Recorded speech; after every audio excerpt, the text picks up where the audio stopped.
Queridos amigos, colaboradores, asistentes, colegas que nos honran en esta tarde de día viernes, ya a puertas de un fin de semana, nos acompañan en una de las convocatorias que tiene nuestra universidad, la querida Universidad Benito Juárez, en la hermosa ciudad de Puebla, en México, y en esta tarde en particular tengo el enorme orgullo y privilegio de presentar a una gran colega y colaboradora de nuestra casa de estudios. Realmente va a ser un privilegio el que ustedes puedan recibir el conocimiento, la retroalimentación, la expertise que tiene la señorita Marta Liliana Torres. Marta, les comento que ella es ingeniera en sistemas, es especialista en análisis y gestión de la ciencia y de la tecnología, con una especialidad también en economía de las telecomunicaciones. Posee un máster en economía industrial y un doctorado en estrategia y marketing de la empresa. Posee más de 12 años de experiencia como líder gestora de proyectos de investigación y desarrollo, como también de investigación asociada a la querida institución colombiana Colciencias. Es líder del grupo de investigación Porter con categoría B, docente investigadora de la Universidad de Investigación y Desarrollo UDI en la hermosa ciudad de Bucaramanga, en Colombia. Ustedes van a poder darse cuenta que la señorita Marta Liliana va a poder comunicarse con ustedes y entregarles una de las temáticas de administración que, a mi juicio, posee un elemento diferenciador que es tremendamente atractivo. Se refiere a the R&D Funding Escenario, que en el fondo es una financiación pública de las actividades de I+D, de investigación y desarrollo, tan necesaria que tienen cada una de nuestras ciudades, nuestros países, sobre todo los países latinoamericanos, que estamos llamados a ser el día de mañana poderosos y fuertes. Así que, amigos míos, estudiar, analizar lo que vamos a revisar con Marta, entendiendo que es un factor clave en el desarrollo de los sistemas de la ciencia y de la tecnología de un país. No obstante, a veces las empresas que reciben ayudas para este tipo de actividades de investigación y desarrollo tecnológico e investigación o innovación, no logran a veces materializar tan correctamente sus resultados, pero y obteniendo estos tipos de resultados tangibles y que han sido derivados de esta ayuda. Entonces, el papel que tiene precisamente la temática que nos va a hablar la doctora Torres se refiere a las innovaciones de productos y cómo se explora en este juego de recursos y capacidades internas que tienen las organizaciones y las empresas en relación precisamente a eso, al financiamiento y cómo vamos generando. Queridos amigos, es un privilegio, es un honor poder dejarlos a ustedes con Marta Liliana Torres. Amigos míos, les reitero, este seminario va a quedar íntegramente grabado en formato MP4 como un material de alta factoría académica y el cual ustedes podrán obtener cuando lo precisen y lo deseen. Amigos míos, sin más preámbulo que ello, los dejo en compañía de mi colega. Querida Marta, un gran saludo, un privilegio poder tenerte acá nuevamente. Bien, muchas gracias y buenas tardes para todos. Simplemente confirmar si me están escuchando bien y puedo entonces iniciar formalmente la charla. Entiendo que no hay ningún problema. Todo ¿Puedo bien, comenzar? todo excelente. Perfecto. Bien, muchísimas gracias por esa presentación tan amable y tan bonita. Eh, para mí también es un privilegio muy grande estar con ustedes, aunque no les pueda ver los rostros en esta tarde, que me encantaría. Sí que lo siento como un privilegio el poder compartirles una parte pequeña de la investigación que estamos adelantando desde este grupo de investigación aquí en Colombia. Entonces, como ven ahora en la pantalla, yo pertenezco a la Universitaria de Investigación en Desarrollo, UDI, en la ciudad de Bucaramanga, Colombia.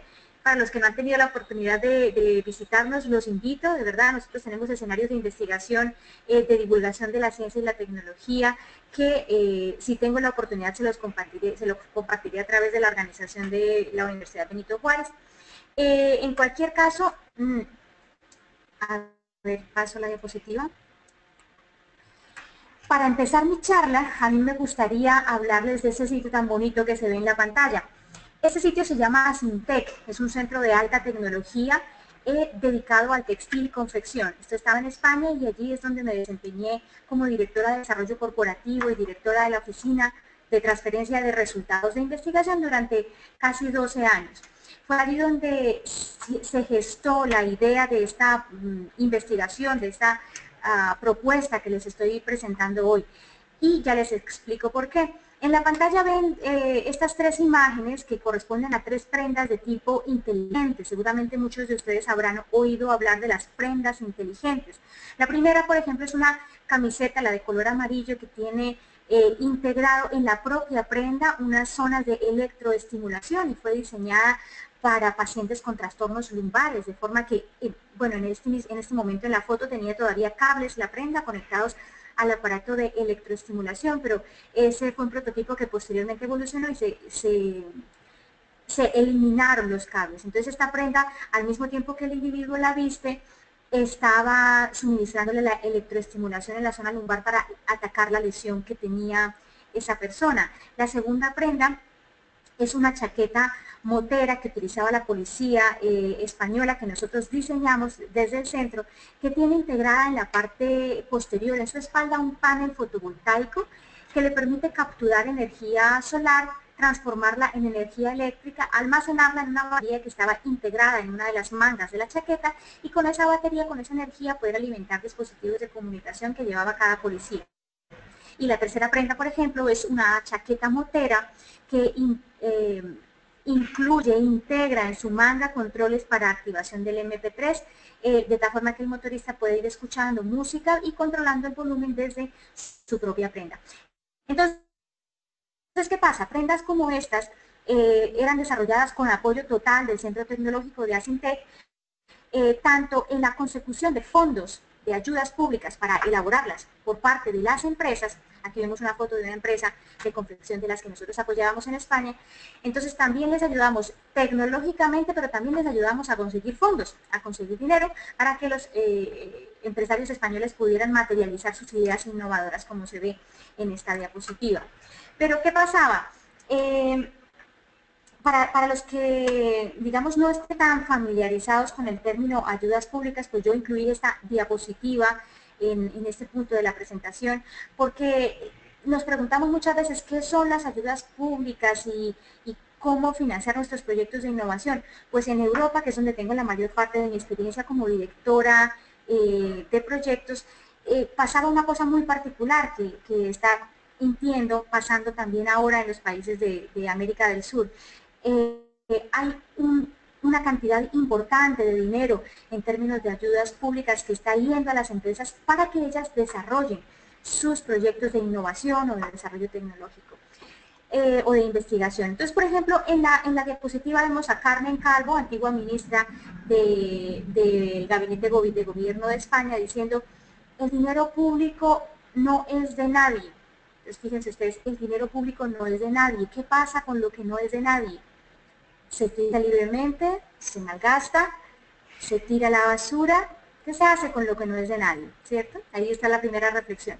Y en las otras recortes que he puesto ahí, por ejemplo, titulan financiar tu empresa, cuándo pedir dinero público o cuándo utilizar dinero privado, ¿cierto? Es una disyuntiva que también se presenta en muchos empresarios. O por ejemplo esta otra, subvenciones para actuaciones en energías renovables en Extremadura. Extremadura es una región española. Hasta un 45% del total de tu compra. Imagínense que usted va a hacer un proyecto de I+D y le dan casi la mitad en términos de subvenciones para que lo haga, ¿cierto? Es atractivo para los empresarios. Y así muchas otras. Ayudas del gobierno de Navarra para páginas web, o subvenciones hasta de $400.000 para investigaciones en ciencias pediátricas. Resulta atractivo para un empresario que quiere innovar, que quiere hacer cosas nuevas, ¿no? Entonces, en este punto nosotros nos preguntábamos al inicio de esta investigación, oiga, ¿por qué se producen las ayudas públicas? ¿Quiénes reciben esas ayudas? Luego, ¿qué pasa con esos dineros? ¿Los reciben y luego qué hacen, cierto, las empresas? Quisiéramos saber si en realidad se transforman en algo o si se pierden. Y entonces nos vamos al detalle con la lupa, como aparece ahí en la diapositiva, a analizar las empresas. Y entonces ya a nivel de empresa nos encontramos con preguntas como esta. Primero, oiga, dígame, ¿su empresa recibió ayudas para hacer un proyecto de investigación? Ah, bueno, pues sí, sí la recibió. Dígame, ¿el proyecto usted lo terminó, señor gerente? Pues sí, bueno, sí, el proyecto lo terminé. Cuénteme una cosa, ¿qué obtuvo del proyecto?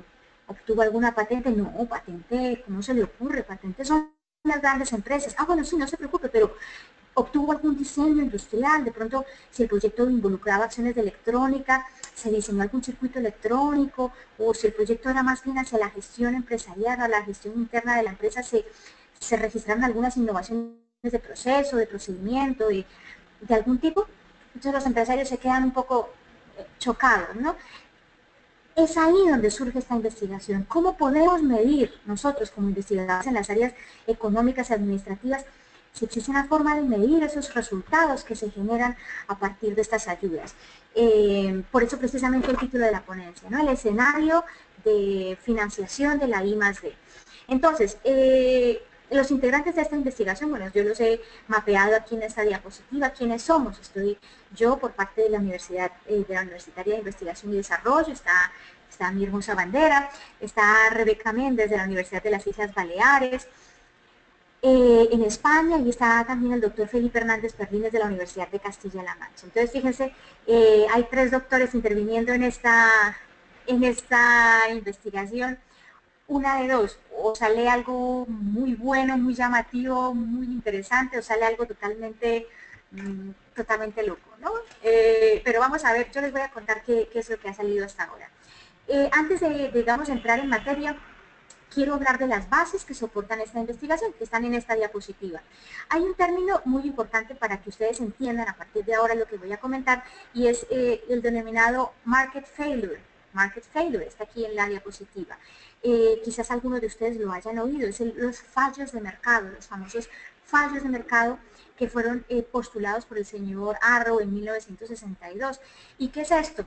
Pues los fallos de mercado se asocian a la intervención, en el momento cuando el gobierno, los gobiernos públicos intervienen en las actividades económicas privadas.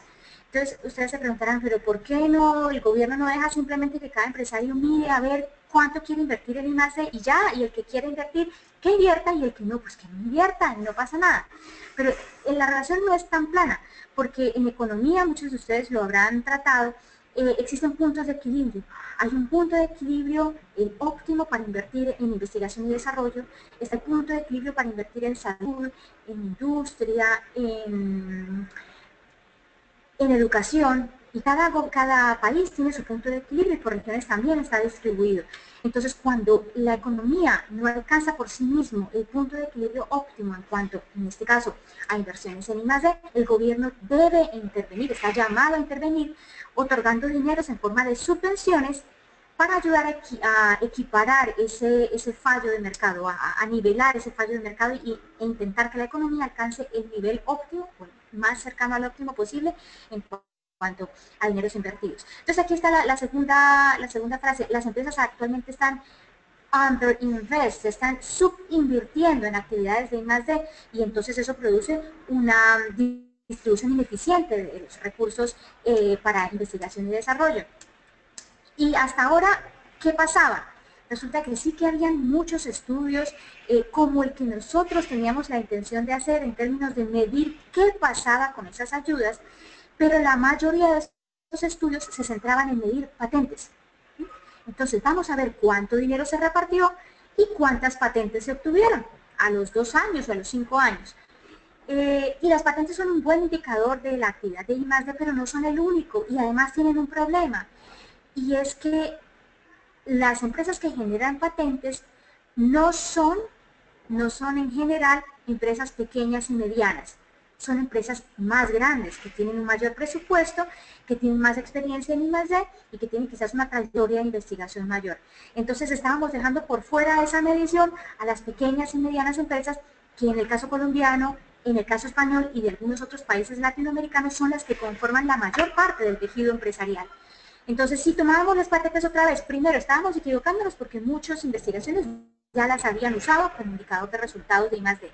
Y segundo, estábamos ahondando en el problema de la no medición correcta de los resultados de pequeñas y medianas empresas. Entonces nosotros dijimos, vámonos con otro indicador diferente. Queremos medir ese escenario de I+D, pero no con patentes. Vamos a usar modelos de utilidad. Entonces, ¿qué es un modelo de utilidad? Y ahí hay una definición de diccionario. Miren, un modelo de utilidad es un derecho exclusivo que se concede a algo que se inventa y que ese derecho permite a quien es titular del mismo impedir a terceros utilizar comercialmente la invención protegida sin su autorización durante un periodo limitado. Es una definición de diccionario y es muy fácil, digamos, de interiorizar. Voy a la siguiente diapositiva que dice, oiga, ¿y las patentes qué son? La patente es un privilegio, se parece mucho, es un privilegio que le otorga el Estado a un inventor como reconocimiento de la inversión y el esfuerzo realizados por el inventor para alcanzar una solución técnica que además le aporta beneficios a la humanidad. Fíjense que esto es de un carácter ya más serio, un grado de innovación mayor que el del modelo de utilidad. El privilegio que se le concede consiste en explotar exclusivamente este invento que se patenta por un tiempo determinado. Bien, entonces tenemos por un lado modelos de utilidad y por otro lado patentes. Miremos en un ejemplo de un ítem, en este caso un reloj, que tiene diferentes elementos de protección de la propiedad intelectual. Por ejemplo, tiene el trademark right, que es la marca registrada, el derecho de marca registrada, que se aplica, ustedes, esto es más común, ¿no? Se aplica a marcas que son usadas en un producto o en un servicio, por ejemplo, como nombres de marca, letras, figuras, símbolos. Probablemente si se miran ustedes su reloj ahora mismo, el mío dice Casio, ¿sí? El de ustedes también tendrá una marca registrada. Entonces a eso hacen referencia las marcas registradas. Mientras que, por ejemplo, en ese lado de la pantalla, Design Right, se aplica a la apariencia externa o a los diseños de los artículos, el diseño en sí mismo, por ejemplo, las formas, los patrones, los colores o la combinación de esos elementos. Design Right. Copyright, también un término muy empleado, ¿no? Se aplica a producciones o creaciones que están relacionadas con la literatura, ¿sí? Obras que tienen derecho de copyright, con la ciencia, con el arte. Mi tesis de doctorado, por ejemplo, tiene un copyright, o la música, por ejemplo, ¿cierto? Hay que pagar derechos de autor para que puedas escuchar música en un local comercial. Y la patent right, que se aplica a invenciones que son más avanzadas que la tecnología actual del mercado. Un grado de innovación elevado, ¿cierto? Mientras que de último, el que nosotros escogimos, Utility Model Right, se aplica específicamente a dispositivos que están relacionados principalmente con la forma o con la estructura de los artículos. Son invenciones más pequeñas, de un grado inventivo menor que el de la patente. ¿Listo? Entonces, si en este cuadro, si analizamos este cuadro, podemos apreciar diferencias entre utility model, entre modelos de utilidad y patentes. Las patentes en la columna de la izquierda y los modelos de utilidad en la derecha. En común, ¿qué tienen? Ambos confieren un conjunto de derechos a una invención por un tiempo determinado, ¿cierto? Eso es claro. Y las patentes, en su caso, requieren novedad, un nivel de invención y de non-obviousness más elevado que en el caso de los utility models. Y las patentes tienen de bueno que protegen las invenciones durante 20 años, mientras que los modelos de utilidad tienen periodos más cortos de protección de esa propiedad intelectual. Y en el caso de las patentes, el proceso de evaluación para obtener una patente es más exhaustivo y es más costoso que en el caso de los modelos de utilidad. Entonces todo esto nos dio a nosotros una fortaleza para decidir utilizar los modelos de utilidad como una forma de medir la innovación que era de tipo incremental, precisamente la innovación que en mayor medida hacen las pequeñas y medianas empresas. Estos son SMEs, son pequeñas y medianas empresas que en general tienen presupuestos de I+D mucho más limitados. Y además nos encontramos que en la academia habían muy pocos investigadores que habían estudiado los modelos de utilidad. Entonces nosotros dijimos, vamos a escogerlos y vamos a medir cómo es que una empresa que recibe ayudas a la I+D en un escenario de financiación de la I+D podría eventualmente generar modelos de utilidad como forma de protección de la propiedad intelectual.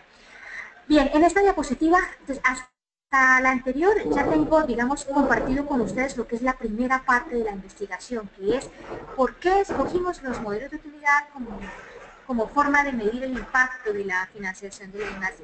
Ya se lo expliqué y ahora voy a explicar con qué teoría, con base en qué teoría nosotros explicamos de qué podía depender esa obtención de mejores resultados a partir de las ayudas públicas. Nosotros escogimos esta teoría que se llama la teoría de recursos y capacidades y que fue propuesta por Jay Barney a principios de los 90. La teoría de recursos y capacidades dice que las empresas pueden generar ventajas competitivas de carácter sostenible si se fijan en sus recursos y en sus capacidades. Vale. ¿Qué son recursos o qué tipos de recursos en todo caso tenemos? Pues mire, la empresa tiene un conjunto de recursos físicos, ¿sí? Como las instalaciones, el mobiliario, cosas que se pueden palpar, que son tangibles, y asimismo tiene intangibles, ¿cierto? Recursos como el conocimiento de los investigadores, como su capacidad, su poder para relacionarse con otras empresas, cosas que están ahí, que están embebidas en la organización, pero que no se pueden tocar, que no son tangibles. Tiene su capital humano, ¿cierto? Número de investigadores sentados aquí trabajando durante 40 horas a la semana, tantas semanas al año. Ese es su capital humano. Y además de ellos están formados con doctorado tantos y con maestría tantos, pregrado tantos, formación profesional tantos. Ese es el capital humano de una empresa. El capital organizacional son cosas que la organización tiene en sí misma, como capital relacional, por ejemplo, que le hacen reforzar sus capacidades de relacionarse con otras empresas. Todos estos recursos se integran en procesos y en rutinas de carácter operativo y también de carácter administrativo, que son las que denominamos capacidades. ¿Bien? Entonces, los recursos que la empresa tiene están clasificados en 4 grupos y son las capacidades las que los articulan. De ese conjunto de recursos y capacidades, para este estudio en particular, para este estudio que les estoy compartiendo hoy, escogimos 4 capacidades. Primero, la capacidad de planear la innovación, de planear o planificar la innovación. Segundo, la capacidad de actualizar su base de conocimientos. Ahora les explico en qué va esto. Tercero, la capacidad para cooperar tecnológicamente con otros socios. Y cuarto, la capacidad de absorción, absorptive capacity. Vamos a hablar de ellas. Antes de entrar en detalle, tenemos en esta diapositiva algo muy bonito que a mí me gusta, como soy ingeniera, entonces me gusta siempre andar con dibujos y esquemas que me permitan entender muy bien lo que voy a hacer, y en esta diapositiva yo creo que se ha plasmado bastante claro. Por un lado tenemos la financiación para actividades de I+D que reciben las empresas. Aquí está el dinerito, ¿sí? Y nosotros lo primero que planteamos es, si usted como empresa recibe dinerito, como en términos de subvenciones o ayudas para la I+D, entonces, y es esta flecha que está aquí, usted debería generar modelos de utilidad. Pero es una hipótesis, por eso lleva el nombre de H1, ¿sí? Es la hipótesis que yo tenía inicialmente. Oiga, si hay dinero para I+D y usted lo recibe, entonces usted puede generar modelos de utilidad. ¿Arriesgado? Sí, arriesgado, pero es mi primera hipótesis. Pero como no queríamos quedarnos ahí solamente, dijimos, no, esta relación puede ser alimentada por otras cosas, y entonces le pusimos cosas que cuelgan alrededor, que ustedes las ven marcadas como H2, H3, H4 y H5. Por ejemplo, H2, ¿cómo se leería? Mire, si usted recibe ayudas para hacer I+D, generan modelos de utilidad en función de si tiene activos planes de innovación. Y esa es una relación moderadora de esa relación principal. Vamos a verlo con más detalle aquí. Nuestra primera hipótesis, plana y llana, una hipótesis atrevida, pero que quisimos someter a prueba. Las empresas que reciben ayudas a la I+D obtienen más modelos de utilidad que aquellas que no reciben ayudas a la I+D. ¿Vale? Pero esa es nuestra hipótesis central que ha sido enriquecida con el rol de recursos y capacidades, en este caso concreto de capacidades, y entonces nos resultan cosas como esta. Tenemos aquí H2. Las empresas que reciben ayudas obtienen más modelos de utilidad si ellas siguen un plan para innovar. ¿Por qué? porque aquí exponíamos tres razones principales. Creemos que eso puede ser así porque la planeación es un proceso complejo, retador, que consume muchísimos recursos de parte de la empresa, pero al mismo tiempo las empresas necesitan planificar su innovación porque el hecho de planificarlas les lleva a obtener ventajas competitivas y al mismo tiempo la innovación, eso ha sido estudiado por muchos autores, descansa en la disciplina de la planeación. Eso nos llevó a plantear esa segunda hipótesis. Paso a la diapositiva. Hipótesis 3. Mire, nosotros creemos que las empresas que reciben ayudas a la I+D obtienen más modelos de utilidad si ya son capaces de mantener actualizada su base de conocimientos en I+D. ¿Qué es eso? Las empresas con una base sólida de conocimiento son las empresas que realmente pueden innovar. Entonces, si incrementamos el personal contratado de I+D, podemos apuntar a mantener esa base sólida de conocimientos en I+D y adaptarme así a los ambientes más cambiantes y más demandantes de hoy en día. Con ello llego a mi hipótesis 4 y es que la tenemos aquí abajo en color morado y es que las empresas que reciben ayudas a la I+D obtienen más modelos de utilidad si ellas cooperan tecnológicamente con otros socios. Las empresas que cooperan salen beneficiadas según la teoría económica, ¿no? Porque ellas pueden utilizar activos complementarios que no son los activos que ellas tienen, sino que los tienen las empresas con las que cooperan y también tienen ellas otras capacidades de las cuales esta empresa puede aprender si coopera. Además, cooperar reduce los costos, reduce los riesgos, permite al socio acceder a la tecnología del otro socio a un coste muy bajo, ¿cierto? Y se ha demostrado también por varios autores que les menciono aquí, que las políticas públicas de I+D funcionan mejor combinadas. El intercambio de personal cualificado, la promoción de la cooperación son escenarios en los que se ha demostrado empíricamente con anterioridad que funcionan mejor, el impacto es mayor de las ayudas públicas. Y la última hipótesis es que las empresas que reciben ayudas a la I+D obtienen más modelos de utilidad si ellas desarrollan una capacidad de absorción. ¿Y qué es eso? La capacidad de absorción, lo tenemos ahí, es la capacidad que tiene una empresa que no es fácil de desarrollar para reconocer el valor de la información nueva, para asimilarla, no solamente darse cuenta que hay información nueva, sino asimilarla, explotarla para usos comerciales. Entre mayor sea la capacidad de absorción de la empresa, más conocimiento va a acumular y nuevos productos pueden que vengan con ese conocimiento que está acumulado. Bueno, entonces nosotros teníamos ya nuestro conjunto de hipótesis, eran las cosas que nosotros creíamos que iban a pasar y faltaba determinar cómo íbamos a probar que una cosa era cierta o no era cierta de nuestro mapa de hipótesis que mostré en una diapositiva anterior. Hay muchas formas de hacerlo, hay formas de demostrarlo teóricamente, hay formas de demostrarlo empíricamente. Nosotros en particular tomamos los resultados de una encuesta que se llama la ESE, es encuesta sobre estrategias empresariales, que es una encuesta española. En nuestro caso utilizamos 3.350 empresas que pertenecen a los sectores manufactureros colombianos, manufactureros españoles. Esas empresas además tenían la característica de contar con más de 10 empleados y los años para los cuales incluimos este análisis fueron entre 1998 y 2008. Entonces, esto es lo que típicamente nosotros en economía llamamos un panel de datos, ¿no? Es decir, las mismas unidades muestrales medidas durante diferentes espacios de tiempo, diferentes unidades de tiempo y en cada unidad de tiempo se midieron un grupo de variables. Nosotros en particular trabajamos con 53 variables, algunas de ellas se muestran en la tabla que está aquí abajo, por ejemplo, por supuesto que utilizamos la variable modelos de utilidad, también utilizamos la variable ayudas, una proxy para la variable planificación de la innovación, actualización de la base de conocimiento, una o más variables que tenían que ver con la cooperación tecnológica de la empresa y variables que tenían que ver con la capacidad para reconocer información del entorno y asimilarla.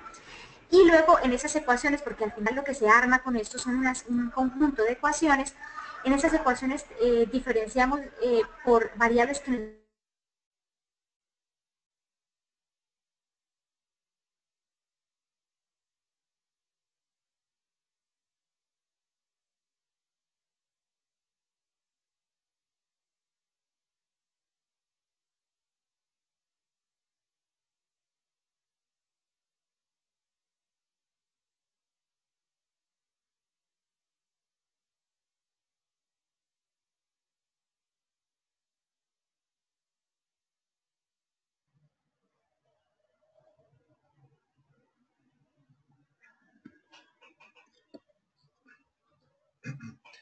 Hola, Marta, me parece que tenemos problemas con su audio y su comunicación. Por favor, si lo puede verificar.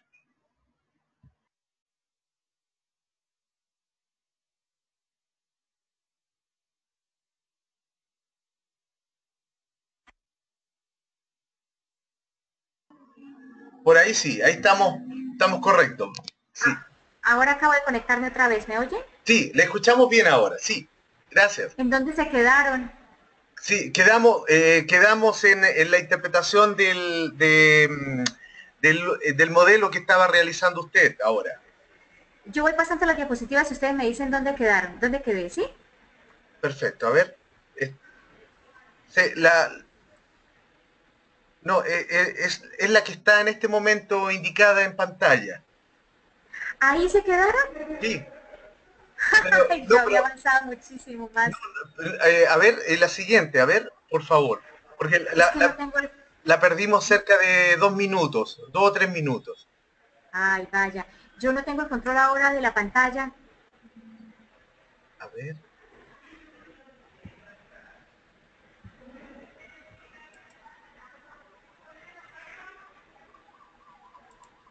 ya, ahí le derivé nuevamente la invitación.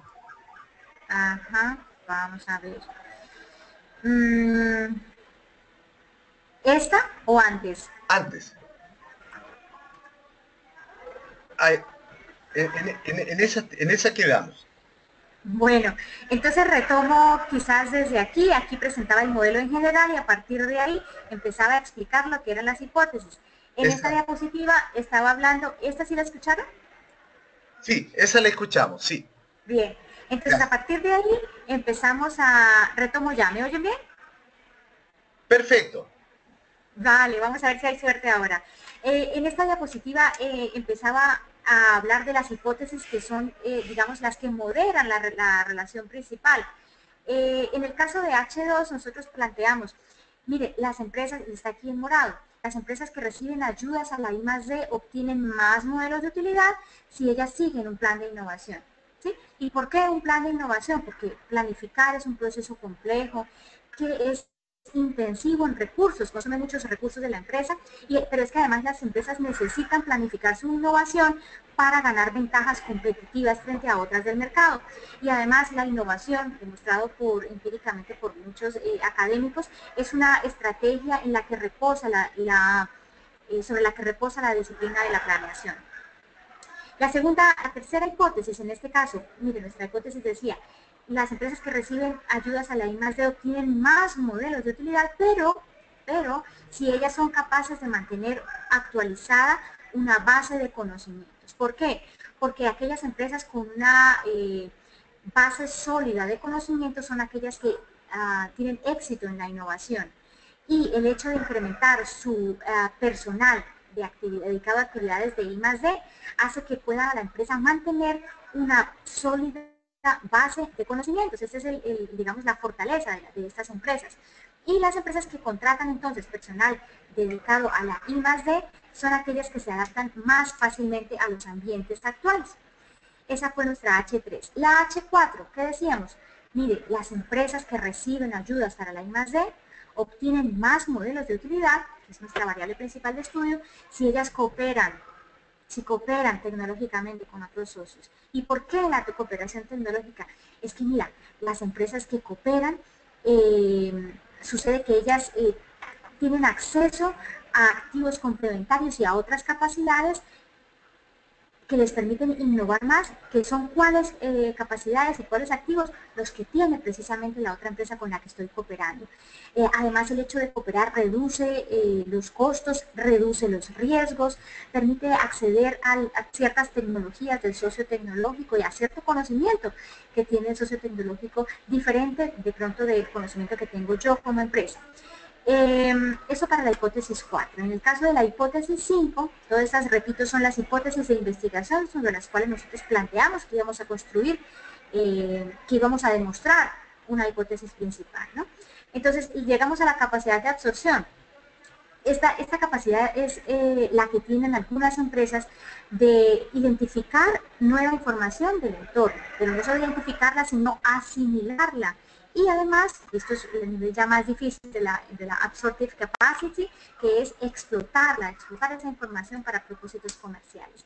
Entonces, cuanto más alta es la capacidad de absorción de la empresa, más conocimiento va a acumular esa empresa y más probabilidades hay de que genere nuevos productos tecnológicos. Por eso nos formulamos nuestra quinta hipótesis, y es que quienes reciben ayudas a la I+D obtienen más modelos de utilidad, pero si ellas desarrollan una capacidad de absorción. Bien, entonces con esto les quiero contar que hay muchas formas de probar si estas hipótesis son verdaderas, son falsas y en qué medida, ¿cierto? Nosotros escogimos una forma que es empíricamente a través de técnicas econométricas. Algunos de ustedes probablemente hayan oído hablar de eso. El objetivo de esta charla no es adentrarnos en matemáticas ni adentrarnos en técnicas de econometría, pero sí decirles que hay formas de probar si algo que pensamos es cierto. En este caso, nuestras proposiciones, nuestras hipótesis son de carácter económico, entonces vamos a utilizar técnicas econométricas. ¿Y cómo lo hicimos? Pues tomamos una base de datos de una encuesta muy robusta, de una encuesta muy seria española que se llama la encuesta sobre estrategias empresariales, en la que se incluían 3.350 empresas durante los años 98 al 2008, y eran empresas que tenían la característica de pertenecer al sector manufacturero y tener más de 10 empleados. Ahora me salió un letrero de problemas de conexión. ¿Me están oyendo?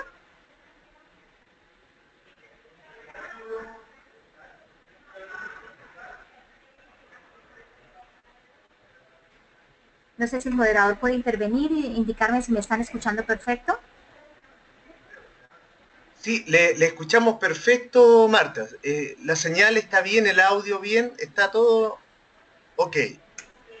Bueno, me alegra porque me están saliendo algunos mensajes aquí en pantalla y me hacía dudar. Entonces, con la técnica que les decía, lo que hacemos es tomar esa cantidad de variables, que en nuestro caso fueron 53 variables, imagínense, es lo que normalmente en estadística llamamos un panel de datos, que son unidades muestrales, en este caso empresas, medidas durante muchos años, en este caso del 98 al 2008, y para cada año se recogían un grupo de variables, 53 variables diferentes. Nosotros las ordenamos, le dimos forma, utilizamos una cosa que se llama un modelo, una especificación, es un Zero Inflated Negative Binomial, que es una especificación econométrica que pues ustedes no tienen por qué conocer los detalles, pero simplemente recuerden cuando veían en el colegio, en la universidad, ecuaciones cuadráticas, ecuaciones, le damos diferentes nombres a las ecuaciones. La que nosotros usamos fue de tipo Zero Inflated y fue binomial negativa. Y con esa ecuación entonces le dimos forma a nuestro modelo, y no se asusten por la tabla, esta tabla son los resultados que pues como académica estoy obligada a presentarlas, pero aquí a la derecha está la tabla, para los que son más de números y para los que son más de letras, entonces tenemos la interpretación aquí al lado izquierdo. Entonces, si ustedes recuerdan un momento el modelo que yo les dibujé en la diapositiva en la que les decía las relaciones entre las hipótesis, la principal hipótesis, la que nosotros nos llevó a hacer esta investigación, era que empresas que recibían ayudas a la I+D obtenían más modelos de utilidad. La hipótesis fundamental, la 1. Resulta que ahí tuvimos que poner una carita triste porque nuestro primer hallazgo, que está soportado en estos coeficientes, es que las ayudas, en este caso regionales, no tienen un impacto directo en la obtención de modelos de utilidad, y por si acaso probamos con patentes, tampoco. Entonces, el hecho de que usted como empresa reciba ayudas a la I+D, en este caso ayudas regionales, ¿sí?, de la región, no afecta para nada ni sus modelos de utilidad ni la obtención de patentes. Dijimos, bueno, pues sigamos probando, porque si aquí tenemos muchas variables en el modelo. Y entonces aparece un guiño, porque lo siguiente que nos íbamos encontrando, pues era bastante más interesante, ¿no? Sí existe una relación positiva y directa entre la obtención de modelos de utilidad y el hecho de que la empresa realice planes cuente con planes de innovación. El hecho, y ojo a esto, el hecho de que la empresa coopere tecnológicamente. Ahí la importancia de activar mecanismos de cooperación entre empresas, y el hecho de que la empresa ejecute actividades de I+D con recursos internos, con personas dentro de la misma organización, ¿cierto?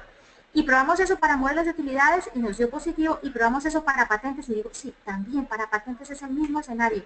Oiga, si usted quiere obtener más patentes o alguna patente, póngale atención a sus planes de innovación, coopere con otras empresas y no deje que la I+D la hagan todo empresas subcontratadas, sino que ponga a sus empleados también a que aprendan este proceso de hacer I+D, contrate gente que haga I+D y téngalos dentro de su empresa, ¿cierto? Ese es el segundo guión. Y aquí nos salió algo muy interesante, que es que el hecho de que una empresa mantenga actualizada su base de conocimientos, es decir, que tenga contratadas a personas que sepan hacer I+D, y además, si usted tiene a esas personas y en ese momento del año, en ese año recibe ayudas, usted obtiene más modelos de utilidad comparado con las empresas que no tienen estos dos criterios. Bien, para ayudas regionales la foto es esta. Paso a la diapositiva. Para ayudas nacionales, ¿qué pasa? Son diferentes cuando se recibe ayudas del Estado a cuando se reciben ayudas de una región dentro del mismo país. Pues se parecen mucho. La primera hallazgo es igual. Si usted recibe ayudas del Estado, no genera más modelos de utilidad, pero, ojo, pero sí se generan patentes.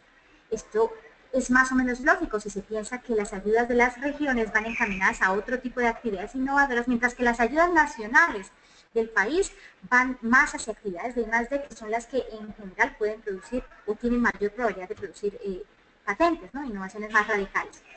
También encontramos, como en el caso de las ayudas regionales, que hay una relación positiva y significativa entre las empresas que obtienen modelos de utilidad y aquellas que tienen otra vez planes de innovación, cooperan con sus socios de forma tecnológica y hacen actividades de I+D con recurso interno. Tanto estos hallazgos como el siguiente son comunes para las ayudas nacionales y las ayudas regionales. Entonces aquí en esta diapositiva brevemente lo que tengo es dos gráficos, con ayudas regionales y con ayudas nacionales. Con ayudas regionales, la barra blanca significa el impacto sobre el número de patentes y el impacto sobre el número de modelos de utilidad. Este primer conjunto de barras es el escenario donde no hay financiación, las empresas no reciben financiación y tampoco se tienen en cuenta que reciban recursos, que tengan recursos ni desarrollen capacidades. Un escenario inicial. Hacia la derecha vamos aplicando, mire, aquí cómo cambia cuando reciben ayudas. Y aquí cómo cambia cuando, además de las ayudas, cuentan con un plan de innovación concreto. Y aquí, además del plan de innovación concreto y además de recibir ayudas, cooperan entre ellas como socios tecnológicos. Y aquí, además de todo lo anterior, cuando mantienen actualizada su base de conocimiento. Y aquí ya cuando le sumo su capacidad de absorción. Entonces, si interpretamos los dos gráficos, este tiene también una pendiente positiva, la conclusión sería que entre más capacidades tienen las empresas, más grande o más elevado puede ser el impacto de las ayudas. Entonces ahí hay que poner especial atención a los que son empresarios y me están escuchando ahora mismo, el papel tan importante que tienen las capacidades de sus empresas. Cómo hay que poner especial atención al desarrollo de habilidades dentro de las empresas. Conclusiones, dos diapositivas y termino. ¿Qué estudiamos? Estudiamos la relación. Lo que hemos presentado en estos 40 minutos que llevo hablando es una relación que existe entre el hecho de recibir ayudas, tanto nacionales como regionales, y la generación de una forma de protección de la propiedad intelectual, que son los modelos de utilidad, cuando en el mapa están por ahí bailando los recursos y capacidades. Eso fue lo que estudiamos. ¿Qué encontramos? Que ni el ámbito geográfico de las ayudas, ni la cantidad de ayudas recibidas no afectan la producción de los modelos de utilidad, pero sí afectan la actividad de generación de patentes, porque cuando se reciben ayudas nacionales es más probable que se generen patentes, pero no modelos de utilidad. También un hallazgo importante es que si incluimos en el modelo las capacidades de las empresas, muy importante es el hecho de mantener una base de conocimiento, un número de expertos que tengan conocimiento sobre la I+D, mantenerlos en la empresa. ¿Para qué? Para alimentar, digamos, esa base de conocimiento en I+D. Y también muy importante, digamos, el mensaje, las empresas que quieran de verdad obtener resultados innovadores, hay que poner mucha atención a los planes de innovación. Si su empresa no cuenta todavía con un plan claro para innovar, siéntese con su equipo más cercano, siéntese con el equipo directivo, elabore un plan, diríjase hacia un norte en materia de innovación. Eso hará que obtenga mejores resultados. Está comprobado empíricamente. Coopere, mire hacia los lados, mire quién tiene a su alrededor, de pronto sus competidores, sus proveedores, sus clientes. Se pueden establecer mecanismos de cooperación tecnológica que potencien ese impacto de las ayudas que se reciben. Y realice actividades de I+D también con el recurso interno. No lo lleve todo fuera, no subcontrate todo. Subcontratar es un esquema que es válido para muchos escenarios, pero el hecho de contar con personas que se queden con la experiencia dentro de su empresa es también muy importante. Nosotros creemos que este conjunto de resultados que hemos presentado en esta tarde son útiles para muchos actores, para policy makers, los encargados de hacer la política científica, tecnológica y económica de un país, porque por ejemplo, si Marta Torres fuera la encargada de escribir la política de asignación de ayudas en esta región, diría,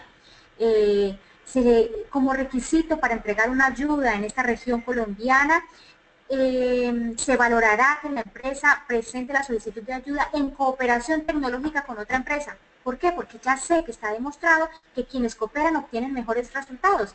Entonces, si fuera una policy maker haría políticas de asignación de ayudas basadas en criterios como estos, ¿no? Si soy gerente de una empresa, creador de una empresa, tengo herramientas muy importantes aquí para dirigir, para encauzar las actividades internas de mi empresa y desarrollar más capacidades, ¿cierto? Básicamente esas son las conclusiones que quería compartir con ustedes. Yo no sé, yo entiendo que hay una sesión de preguntas ahora y estoy más que atenta a escucharles y a compartir con ustedes. Mi contacto lo tienen en la pantalla ahora mismo y si quieren abrimos entonces el micrófono a través del moderador.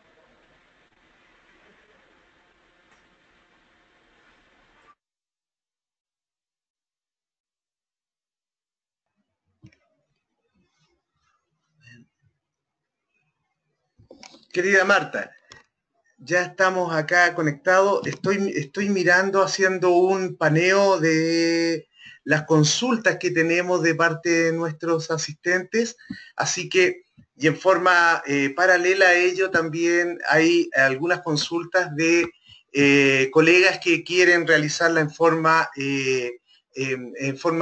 presencial. Así que voy a dar de inmediato el espacio a don Felipe Andrés Moreno. Hola Felipe, buenas tardes. Estás con tu micrófono habilitado para realizar la pregunta a la doctora Torres. Hola Felipe, buenas tardes. ¿Escuchas bien? Wow, parece que tenemos problemas ahí de audio. Amigos míos, vamos a hacer algo. Voy a bajar las manos de todos y dar la oportunidad para que quien quiera realizar la pregunta ahora la pueda iniciar sin ningún inconveniente. Mientras tanto, y en paralelo, voy a dar la oportunidad a... Perfecto. A don José Virgilio. Me parece que él no tiene su micrófono habilitado y está complicado con ello, pero él le saluda cordialmente desde Pasto, Nariño, así que eso ya es un gran paso, saber que tiene coterráneos que están ahí muy interesados en la ponencia. Dice don José, dentro de la caracterización de los recursos, ¿dónde quedan localizados los recursos financieros?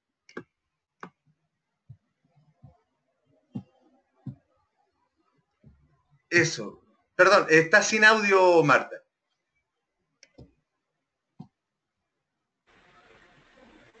Sí, clasificación, hay diferentes clasificaciones para recursos y capacidades según los autores. Hay unos quienes lo dividen según la clasificación que yo muestro en pantalla y hay otros que los dividen según físicos, financieros.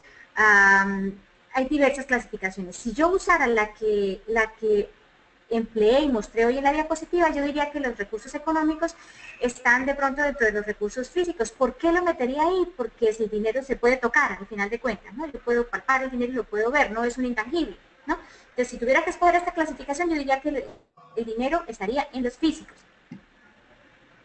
Perfecto, muchas gracias. Sí, de todas maneras, a ver, vamos a ver si nuestros colegas logran conectarse para que realicen sus preguntas. Es perfecto, aquí tenemos a los asistentes. Queridos amigos, los invito a que planteen sus preguntas, por favor, porque luego el tiempo se nos hace muy corto. Así que, por favor, quedo atento a ustedes.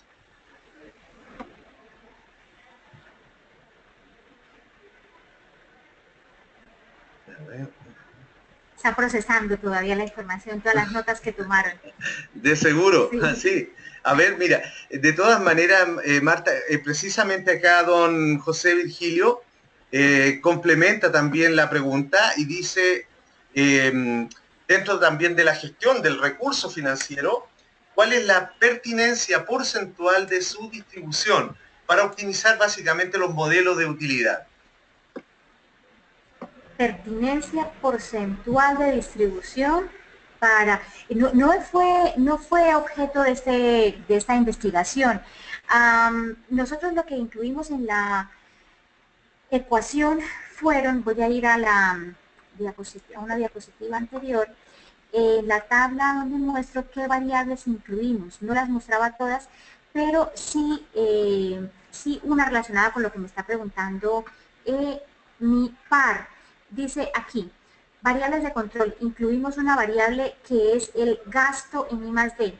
¿Cuánto se gasta en I+D de la empresa? Junto con las otras variables que metimos en la ecuación estaba el gasto de I+D. Entonces, en ese gasto está excluida las ayudas. Las ayudas están por fuera. Es lo que gasta la empresa en I+D que no sean ayudas. Vamos a la tabla a ver. En esta tabla, por ejemplo, de resultados tenemos R&D expense, esto, gasto en I+D. Es significativa, esto quiere decir estos tres asteriscos, que es significativa al 1%, tiene este coeficiente y este es el error estándar, el que está entre paréntesis. Entonces es una variable que para el caso de ayudas regionales es importante tenerla en cuenta. ¿Cuánto? Este coeficiente nos da una medida de la importancia, ¿no? Esto no es porcentual, esto es un coeficiente de una ecuación econométrica que en todo caso para usuarios no avanzados en econometría, yo me limitaría a decir, el gasto que hace una empresa en I+D es significativo, aquí nos lo dice nuestro modelo, es de coeficiente negativo y tiene una desviación estándar de esta magnitud. Miremos otros coeficientes de otras variables, por ejemplo 0,3, 0,2, 0,021. Es mayor que algunos de los coeficientes, o sea que sí hay que tener en cuenta cuánto se gasta en I+D. Lo que pasa es que no fue el objeto directo de nuestro estudio, nosotros estudiamos el impacto de las ayudas en I+D sobre los modelos de utilidad. Entonces, eso es lo que, digamos, yo puedo comentar en este momento con respecto a la pregunta del padre. Excelente, muchas gracias. Gracias, querida Marta. Bueno, don José Virgilio lamentablemente está sin su micrófono habilitado, por lo tanto, la retroalimentación tendría que solamente hacerla en forma escrita. Lo complemento, hay otra consulta que precisamente la plantea don Felipe Andrés Moreno. Aparentemente él tuvo también inconvenientes con su micrófono. Dice, le saluda y le agradece desde Medellín. Entonces, así que nuevamente ahí tenemos un conciudadano. Y frente a la rama de investigación que usted maneja, ¿qué beneficios tienen publicar en la plataforma Science en Colombia frente a los recursos económicos, culturales y sociales? En Colombia, gracias por la pregunta. Me imagino que como Felipe como yo, que vivimos en Colombia, entendemos ahora cómo nos están midiendo a los investigadores aquí en este país, ¿no? El principal escala de medición para nosotros ahora es Colciencias. Colciencias nos ha establecido una tipología de productos de nuevo conocimiento o de apropiación social de la ciencia, o de nuevo conocimiento, apropiación social, formación, y hay otra categoría más. Y todo lo que produzcamos debería ir encaminado a generar productos en esas líneas, ¿no? Entonces, el hecho de publicar en la plataforma ScienceDesk, yo por ejemplo, publico en journals internacionales, y entonces eso a mí me suma para conciencia, me suma puntos como productos de generación de nuevo conocimiento, digamos eso desde lo meramente académico. Claro. Desde el impacto que tienen mis publicaciones, por ejemplo, yo he sido citada por la WIPO, que es la World Intellectual Property Organization. Entonces, este trabajo en concreto y otro más ha sido consultado por la WIPO y ha sido citado. Entonces, el impacto a nivel mundial es bastante elevado, ¿no? ¿Qué importancia para mí? Pues para mí como investigadora tiene toda, ¿no? El sentirme útil para la sociedad, sentir que lo que yo estoy investigando y lo que mi cerebro trabaja cada día no se queda en un estante, sino que es un material de consulta y tal vez de entrada para política tecnológica en varios países, pues es muy gratificante. Yo creo que he respondido bien a su pregunta. Si no me indica qué otra cosa Felipe quería de pronto que le compartiera, pero creo Sí, que he respondido a su pregunta. sí, creo que está muy bien desarrollada, Marta. Precisamente Felipe la complementaba indicando que es al momento de publicar un artículo científico, por ejemplo, la utilización del uso de fuentes al momento de investigar. Sí, es importantísimo. Nosotros todos, yo creo que los que estamos conectados aquí tenemos claro la importancia del respeto a los derechos del autor, ¿no? Lo que otras Claro. personas hayan hecho es de otras personas y tenemos el compromiso social y académico de contar que eso lo ha hecho otra persona, pero que yo he añadido esto que es propio mío, ¿no? Hay una figura que es la autocitación, ¿no? Eso todavía no es penalizado, por ejemplo, por el índice H todavía cuenta como positiva el hecho de que yo me autocite, entonces así elevo mis citas y me parece que he sido citada por muchísimos autores, pero hay que tener especial cuidado con ese fenómeno de la autocitación, ¿no? En general ahora nos están midiendo en todo el mundo con un índice que se llama el índice H. El índice H que por ejemplo para un científico de unos 45 años aquí en Colombia, con más o menos un doctorado y más o menos unos 10 años de investigación, un índice H razonable puede ser entre 5 y 7, ¿no? Quiere decir, por ejemplo, si tiene un H5, quiere decir que 5 de sus artículos han sido citados cada uno al menos 5 veces. Ese es un índice H para una persona que está, digamos, trabajando en investigación de lleno, ¿sí? Hay profesores que tienen índice H de 17. Este índice H es para todo el mundo, ojo, y está medido a través de, por ejemplo, ustedes entran a Google Scholar, buscan Marta Liliana Torres Barreto, índice H, y ahí encuentran que pues yo voy empezando, ahí vamos empezando. Entonces, logren también que su índice H poco a poco vaya elevándose. Perfecto, ¿no? Excelente. Es un gran indicador de investigación y desarrollo y es un hito que marca precisamente es una suerte de barómetro de medición de la actividad de cada país, la investigación como tal, ¿no? De tal manera Sí. de tal manera que va rankeando la necesidad de poder ir generando estas investigaciones. Muy interesante. Y desde esa óptica, Marta, Colciencia abarca diversas temáticas, ¿no? Está en términos, digamos, cuando ustedes se comparan tienen el estamento de Colciencia como el referente que lo está de alguna manera, está verificando Midiendo. ¿sí? Eh, ¿Estamos hablando de diversas temáticas, ¿no? De investigación o están más que nada centradas en algunos temas? Bueno, en realidad Conciencia se están midiendo todos los grupos de investigación que levanten la mano voluntariamente y dicen yo quiero ser medido, independiente de la disciplina que sea. Yo quiero ser medido, quiero participar en esa convocatoria, entonces te cuentan con un modelo bastante complejo que sería tema para otro foro diferente a este porque es muy amplio. Miden con un modelo cuánto has producido como investigador y luego como adscrito a un grupo de investigación, ¿cuánto ha producido ese grupo? Y entonces te dicen, ah, pues por lo que tú has has producido y de acuerdo con mi modelo, pues tú eres un junior, te alcanzó para junior. Y a ti, Marta, te alcanzó para asociado, porque has hecho tantos de nuevo conocimiento, tantos de desarrollo tecnológico, tantos de formación, tantos de apropiación. Entonces te alcanzó para ser asociado. Y tú, fulanito de tal, uy, es que mira todo lo que tienes en productos de nuevo conocimiento. Uy, tú eres senior, ¿sí? Están estas tres categorías básicas. De ahí para abajo están, pues, investigador asociado y otro tipo de estudiante de formación, y otro tipo de investigadores. Y luego a nivel de grupos, entonces también te mide, oye, pues tú hasta ahora estás empezando, mira, tú eres no categorizado porque todavía no alcanzas, o tú eres A1 porque eres de los mejores grupos de investigación en Colombia en términos de los productos que generas, el impacto que esos productos tienen en la sociedad académica y empresarial, ¿no? Perfecto, no, muy bien. Y desde esa misma óptica, Marta, ¿cómo confluye la relación entre la ciencia pura, por un lado, o la investigación pura en ciencia, y el contexto de la aplicabilidad de esta en temas que son tangibles, básicamente? ¿Cómo Uy, qué pregunta más difícil. Mira, precisamente tengo yo una disyuntiva reciente, porque pues yo soy practitioner, ¿no? Yo sobre todo he estado vinculada a la empresa durante muchos años, como lo dije al principio de la presentación, en ese centro de alta tecnología, y allí pues estábamos para eh, producir para las empresas, para producir innovaciones para las empresas. Esa es nuestra razón de ser. Hace 4 años, cuando regresé a vivir a Colombia, me vinculé a la academia. Entonces es otra cosa, otros tiempos, otros mecanismos y otra forma de hacer las cosas.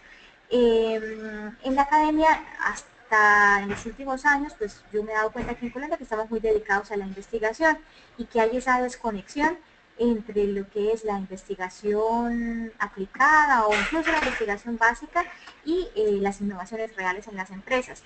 En España y en la parte mediterránea de Europa, que fue donde yo viví y trabajé durante muchos años, esa conexión se estaba logrando a través de instituciones como la que yo trabajaba, que eran centros de alta tecnología, de carácter privado, pero que recibían ayudas públicas por ese concepto precisamente del que hablábamos antes, que eran los fallos de mercado, ¿no? Entonces, como había fallos de mercado, el gobierno interviene y da ayudas para centros tecnológicos que ayuden a esas empresas, pero allí las innovaciones se veían, ¿sí?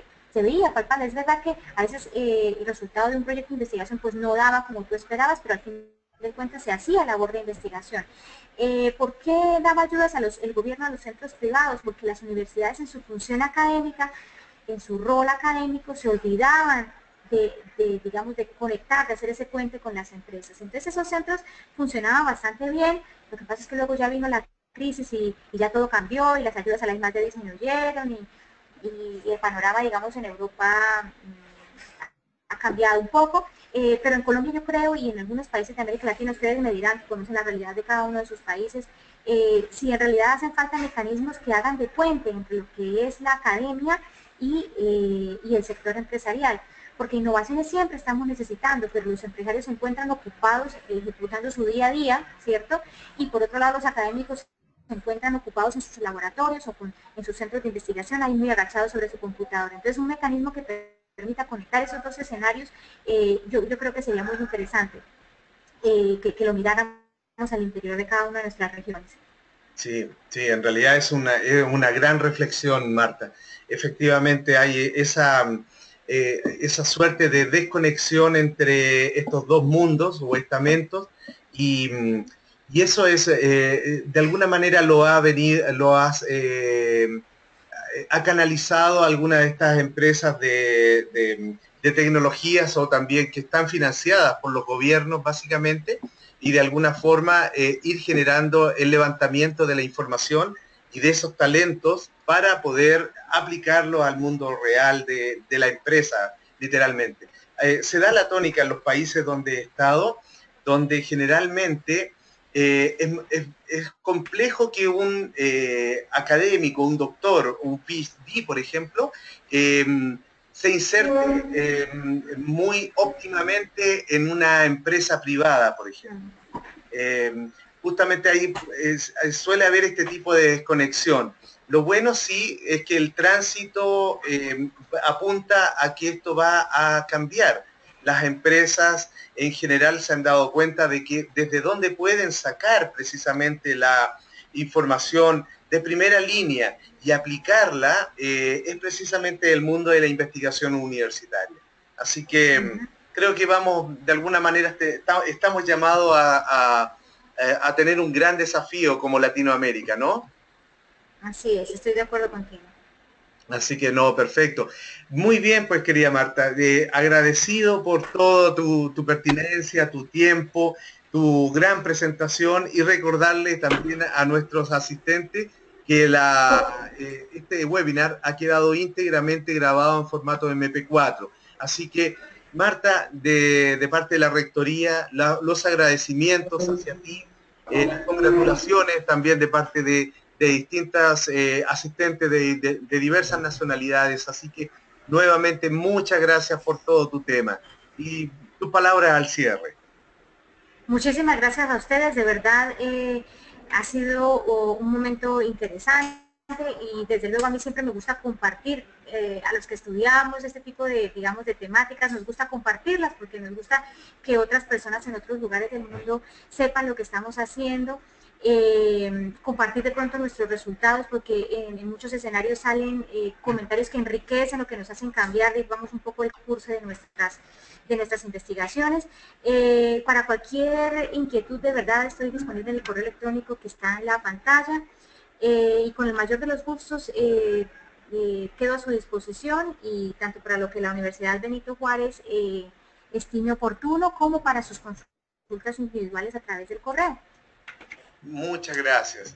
Muchas gracias, Marta. Muy bien. Así que un agrado y será entonces hasta una próxima convocatoria y quedamos muy atentos a poder comunicarnos contigo. Gracias a ti y a cada uno de los asistentes. Un abrazo. Vale, un abrazo. Chao, gracias. Adiós. Hasta luego. Hasta luego.